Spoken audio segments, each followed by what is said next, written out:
내게 나와 내 말을 듣고 행하는 자마다 누구와 같은 것을 너희에게 보이리라. 집을 짓되 깊이 파고 주추를 반석 위에 놓은 사람과 같으니 큰 물이 나서 탕류가 그 집에 부딪히되 잘 지었기 때문에 능히 요동하지 못하게 하였거니와 듣고 행하지 아니하는 자는 주추 없이 흙 위에 집 지은 사람과 같으니 탕류가 부딪힘에 집이 곧 무너져 파괴됨이 심하니라 하시니라. 아멘. 사람마다 차이는 있겠지만 대부분의 사람이 이 말을 들었을 때 기분을 상하게 됩니다. 너 그것밖에 안 되니? 라는 말입니다. 이 말을 듣게 되면 기분이 상해서 말을 한 사람에게 화를 낼 수도 있고 아니면 자존감이 떨어져서 기분이 우울해질 수도 있습니다. 예수님을 믿는 성도들도 마찬가지입니다. 그리스도인이라는 이름으로 살아가면서 가장 기분이 상하거나 신앙적인 자존감이 무너지는 것 중에 하나는 너는 교회를 다니면서 혹은 예수를 믿으면서 믿음이 그것밖에 안 되니? 라는 말을 듣게 될 때입니다. 물론 그리스도인이라고 해서 완벽하게 예수님과 같은 모습으로 살아가기는 불가능한 것이 사실입니다. 우리는 하나님의 부르심을 받는 그날까지 예수님 닮아가기를 힘쓰며 성장하는 자들이지 예수님과 똑같아질 수는 없습니다. 악의적인 생각을 가지고 그리스도인들을 공략하기 위해 너는 예수 믿는다고 하면서 그 정도밖에 안 되니? 라고 말하는 사람들 때문에 의기소침해질 필요는 없겠지만 한편으로는 우리가 그런 말을 듣지 않도록 하나님 나라의 백성답게 살아가기를 힘써야 합니다.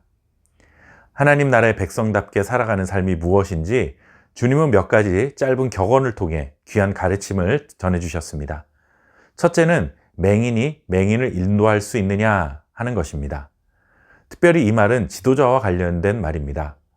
이 말의 의미는 자신의 모습을 정확히 파악하지 못한 채 남의 문제를 고치고 가르치려는 사람이 되어서는 안 된다는 것입니다. 사람들은 누구나 이러한 오류를 범합니다. 자신의 잘못에 대해서는 굉장히 관대하죠. 누구나 실수할 수 있다고 대수롭지 않게 여기거나 이 정도를 가지고 뭐 그렇게까지 예민하게 반응하냐며 자신의 잘못을 인정하는 것을 굉장히 인색합니다. 그런데 다른 사람들에게는 날카로운 잣대를 들이댑니다. 그렇게 살면 안 된다며 가르치고 아무리 실수라고 해도 이건 너무 심한 것 아니냐며 따지는 것입니다. 지도자는 자신을 먼저 돌아볼 줄 아는 자가 되어야 합니다.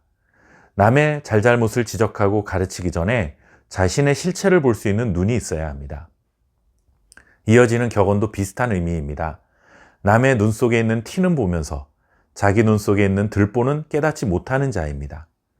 자신의 잘못에 대해서는 미처 깨닫지 못한 채 타인의 작은 잘못에 대해서만 지적하는 태도를 말씀하고 있는 것이죠. 그리스도인은 세상의 빛과 소금으로 부름받은 자들입니다.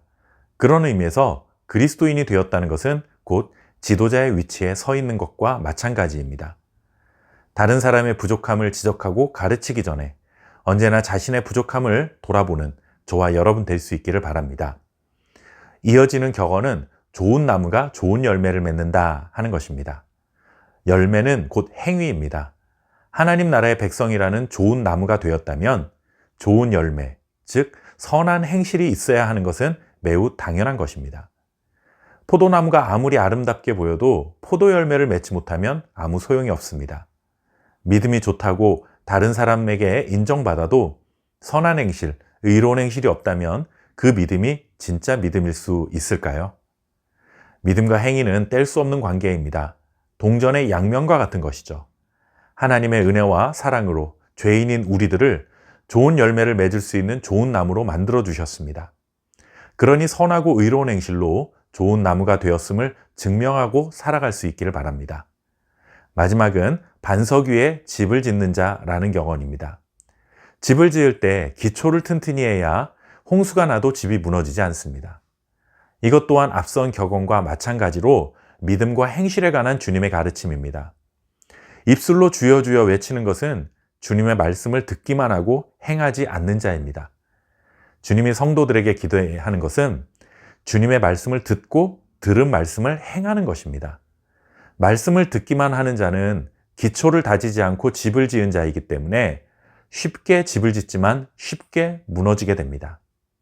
그러나 주님의 말씀을 듣고 행하는 것은 기초를 든든히 하고 집을 짓는 것처럼 어려운 일이지만 어려움이 와도 집이 무너지지 않는 것처럼 그의 믿음 또한 흔들리지 않는다는 말씀입니다. 그것밖에 안 되는 그리스도인이 되어서는 안 됩니다. 그러기 위해서는 오늘 전해주신 주님의 말씀을 기억하십시오. 자신의 부족함을 먼저 돌아보고 선하고 의로운 행실로 살아가며 말씀을 듣고 행하는 자가 되는 것입니다. 주님의 이러한 기대를 충족하며 주님의 기쁨으로 살아가시기를 바랍니다. 감사합니다.